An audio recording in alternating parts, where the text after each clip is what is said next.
Have you ever had an idea in the middle of a conversation, something you wanted to say, a point you wanted to make, and then a voice in your head said, "Wait, what if it sounds stupid?" And by the time you decided to say it, the moment had already passed. That's not a coincidence. That's a pattern. And once you understand it, you'll start noticing it everywhere in your life. The problem with hesitation.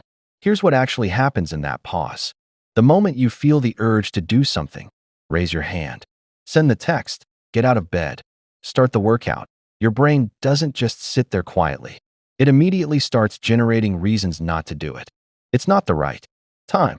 You're too tired. What if it goes wrong? You can do it later.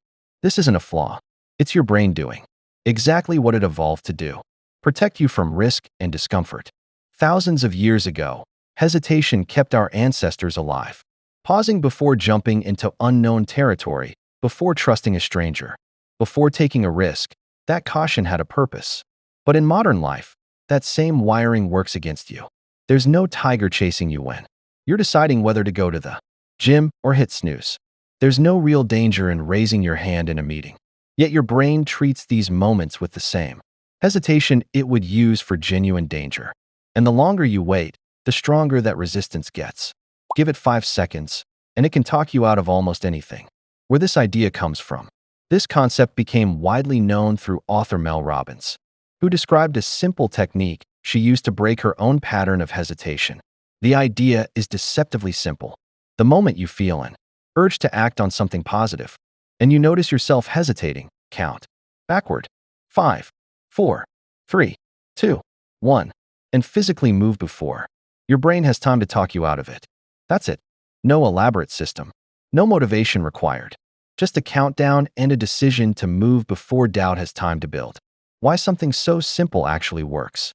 At first, this sounds almost too basic to matter, but the science behind it makes sense. Once you understand how the brain handles decisions, counting backward activates a different part of your brain than the part responsible for overthinking and emotional resistance. It shifts your focus from your feelings, fear, doubt, comfort, to a mechanical process, counting numbers. While you're counting, your brain doesn't have the bandwidth to simultaneously spiral into excuses. It's like changing the channel before the negative thoughts can fully form. By the time you hit 1, you're not deciding whether to act anymore. You're already moving. The decision gets made before hesitation has a chance to win. Think of it like a rocket launch countdown. Once the countdown starts, there's no debate. 5, 4, 3, 2, 1 liftoff. The countdown itself creates momentum. It turns a vague intention into a committed action. How this shows up in everyday life. Once you start looking for it, you'll see this pattern everywhere. The alarm goes off in the morning, and you have about 5 seconds before your brain convinces you to hit snooze. If you count down and physically sit up before that 5 seconds ends, you're out of bed before the excuses even form. You're in a meeting, and you have an idea worth sharing. But that familiar hesitation creeps in. What if people think it's a bad idea? Count down and speak before the doubt takes over. You've been putting off a hard conversation with a friend, a coworker, a partner. Every time you think about bringing it up, you talk yourself out of it. Count down and send the message or make the call before you can overthink it again. You want to go to the gym, but the couch feels much more appealing after a long day. Count down and stand up before your body convinces you to stay seated. None of these moments require courage in the traditional sense. They just require moving slightly faster than your hesitation. Why this matters more than it seems. Most people assume that big changes require big motivation, that you need to feel inspired, confident, or ready before you take action. But motivation is unreliable. It comes and goes.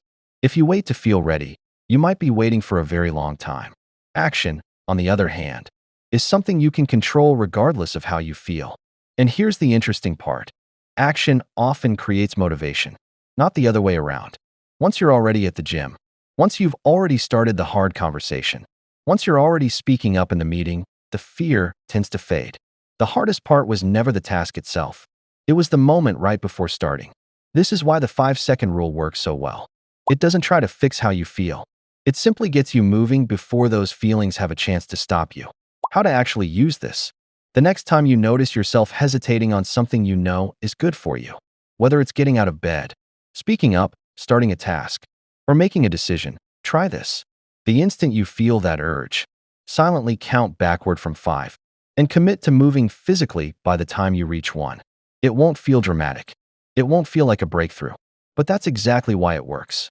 It's small enough that your brain doesn't have time to build resistance against it. You don't need to feel brave to take action. You don't need perfect timing, perfect confidence, or perfect clarity. You just need 5 seconds less thinking and 1 second more moving. Because most of the time, the only thing standing between you and the life you want isn't ability. It's hesitation.